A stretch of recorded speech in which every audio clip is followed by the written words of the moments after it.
Chris Luxon, Veracious, Liar, Agenda, or Sinister? The Treaty Principles Bill.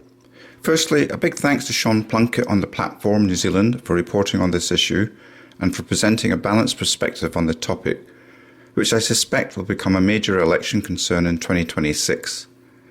The necessary media links are in the description below. Chris Luxon, leader of the National Party and Prime Minister of New Zealand, publicly stated that, in his personal opinion, he doesn't like anything about the ACT Party's Treaty Principles Bill. But, more importantly though, in your personal opinion, do you like the bill? Personally, I think the Treaty Principles Bill will be fantastic for New Zealand. Who in their right mind could fault getting rid of racism and treating everyone as equal under the law? Decent Maori families and non-Maori families do not need this never-ending destructive, divisive racism representing them. Please watch the following brief extract video clips, then pop over to the platform and dive deeper into the serious election 2026 issue. David Seymour reacts to Chris Luxon's complete abandonment of the Treaty Principles Bill. Brash on the Prime Minister's line in the sand over Treaty Principles Bill. And Sean Plunket on the Prime Minister's complete abandonment of the Treaty Principles Bill. Here's a softball for you, Prime Minister. You've made it clear again, you've reiterated that the Treaty Principles Bill will not proceed.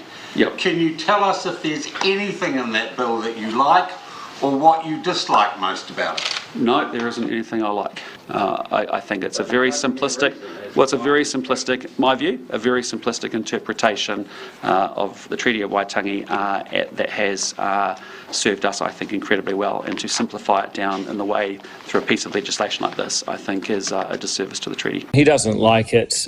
We know that. That's why we have different parties. The ACT Party exists to put these things on the agenda when others won't. Well, he said there's nothing about the bill that he likes. He was quite specific, not a single thing. Not the idea of equality before the law or the government's right to govern. That is really surprising to many New Zealanders. Yeah, I'm sure it is. Brash is his name. He joins us now. An awful lot of people very surprised at the utter rejection of the Treaty Principles Bill by Chris Luxon yesterday. Were you? How could he possibly object to them? And the first one says the government's got the right to rule. The third one says everyone's equal before the law. He cannot disagree with those propositions. No, surely. There's nothing about that he likes, he told me yesterday. Don. That's right. Extraordinary statement. And either he hadn't read it properly or hadn't considered his answer carefully. But, to say that is a most amazing statement, and I think would do him and the National Party considerable damage.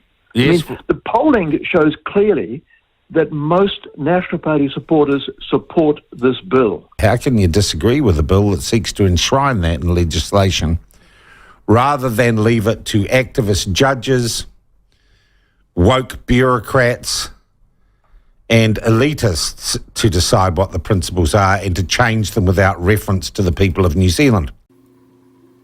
Thank you, David Seymour, Sean Plunket and company. Wangari Tim.